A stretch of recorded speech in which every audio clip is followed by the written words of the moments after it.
Barefoot shoes or zero drop shoes? Which should you buy? By now, basically everyone has heard of barefoot shoes, but nobody really ever talks about potentially one of the best alternatives to barefoot shoes that could save you a long and treacherous journey of injury and frustration.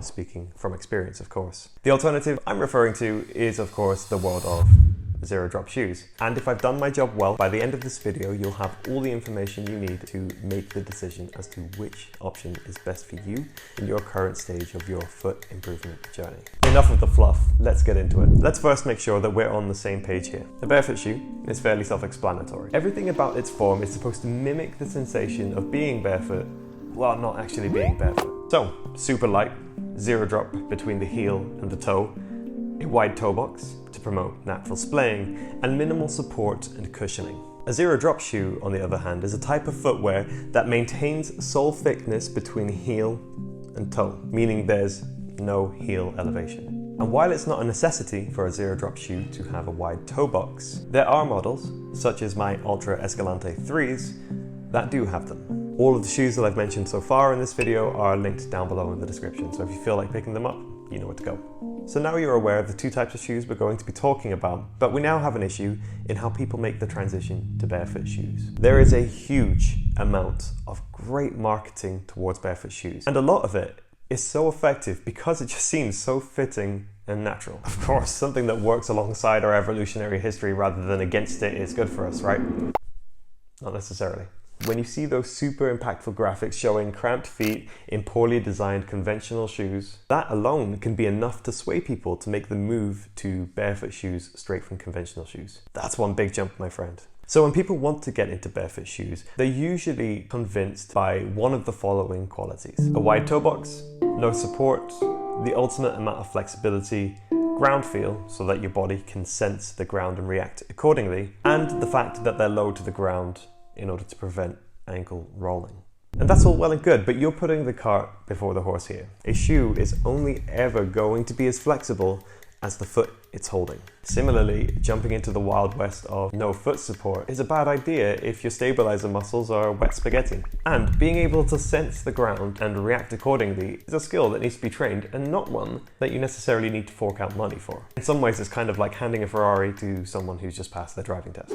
It's not a good idea. So here are 4 considerations that you should be making in order to decide what's best for you: zero drop shoes or barefoot. Consideration 1, how strong and flexible are your feet? If you want to make the move to barefoot, it would be a smart idea to assess how strong and mobile your feet are in order to handle this type of challenge. There's always going to be a risk of injury, but obviously more so if your body isn't prepared for the change. Disclaimer: I'm not an expert. I'm definitely still working through this stuff myself, and it's going to be kind of difficult to understand how capable your feet should be in order to safely make the switch. But I'll give it a go. So, how easily can you do the following?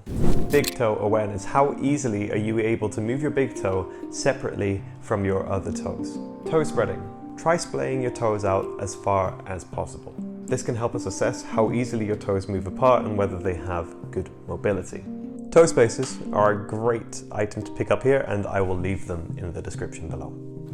Foot dexterity. Can you pick up small objects with your toes? This can demonstrate the strength and coordination of the muscles in your feet, and this is definitely needed for when you're getting into barefoot movement. Ankle mobility.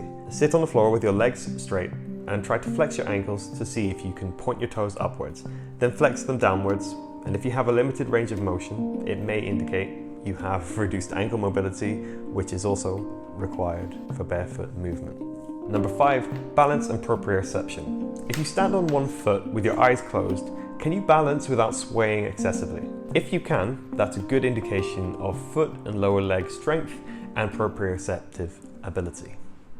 If you found any of those exercises in any way difficult, maybe it's a good idea not to buy the barefoot shoes just yet until you've brought up your strength and mobility in your feet. Of course, just a recommendation. This is just something that I wish I knew when I got into barefoot movement. Consideration 2, environment. Do you live somewhere with hard, unforgiving, unnatural surfaces like concrete or asphalt? Each step you take is a small but relentless punch on the ground. So let's just say that you take 10,000 steps per day. That's 10,000 small punches on the ground, minimum. Now, that brings into question the characteristically thin sole of a barefoot shoe. You're now punching the ground 10,000 times without any padding. And technically, you can counter this by moving to a more midfoot or forefoot stance. But that takes a long time to build up and it requires a lot of foot strength. And on top of this, I can't stress this enough, people are going to react to a forefoot or midfoot stance completely differently. Some people may have hip rotation issues that can affect the knees, the hips, the back, the shoulders, the neck, all the way up. Another concern that's not talked about enough is Morton's neuroma. If you've now got a thin sole and you're putting excessive pressure on the front part of your foot because you've changed your gait, you can be causing thickening, inflammation, and scarring of the nerves and tissues between your toes. These are consistently overlooked issues when it comes to barefoot movement content. And they're issues that need to be brought to the forefront because it can be frustrating when you are making positive life choices and you're experiencing issue after issue, not knowing where they came from and not knowing an adequate solution. And it's all from a little switch that you made in your life that you thought was for the good, but actually needs to be done in a specific manner. But yeah, environment is a huge consideration for whether you should be using barefoot shoes or zero drop shoes. Zero drop shoes have a huge amount of padding, but you also have the luxury of zero drop between the heel and the toe. So maybe these are the better option for you, at least in the beginning stages of your barefoot journey. Consideration 3. This next consideration is going to have to force you to be honest with yourself, but it's a consideration that needs to be made. Know thyself. For most people, successfully transitioning to barefoot movement needs to be a slow, gradual process because the body needs to adapt to new sensations and new movement patterns. If you're an all or nothing, balls to the wall, 0 to 100 type of person, like I would class myself as, you have to realize that if you're not careful, you're going to experience a lot of issues and a lot of injuries when it comes to transitioning to barefoot movement. In this case, maybe zero drop shoes are the best starting point for you because it will allow you to build up strengths and habits that are necessary for barefoot movement. Things like dorsiflexion strength and mobility, which I made a video on and you can find here. Conversely, if you're someone who's able to show restraint and pace yourself, then maybe you can just go straight into barefoot movement and you won't have a problem. So look, consideration 3, just know the type of person you are and leverage it in a way that's going to best navigate you through this journey and basically every other journey.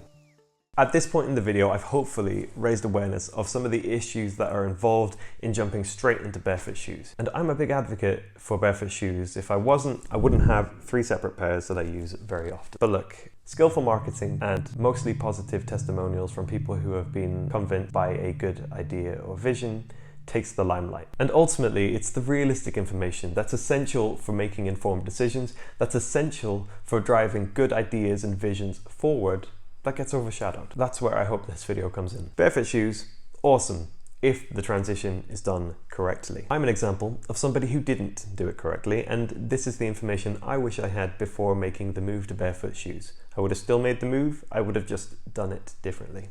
There's a huge amount of people that would benefit from zero drop shoes, at the very least as a middle ground between conventional shoes and barefoot shoes. Make the correct decision for you and don't be swayed by a vision that's likely to hinder your overall well-being. As I said before, I'm not sponsored by any of the companies in this video, but I do have affiliate links in the description below. So if you were convinced by anything I had to say in this video, it would be a great show of thanks if you were to use my link down below. And you don't have to use the link, it's completely up to you. If you liked my video and you want to hear more about improving well-being in a less conventional manner, I'm your guy. Drop me a like and subscribe, I would really appreciate it. But until then, catch you later.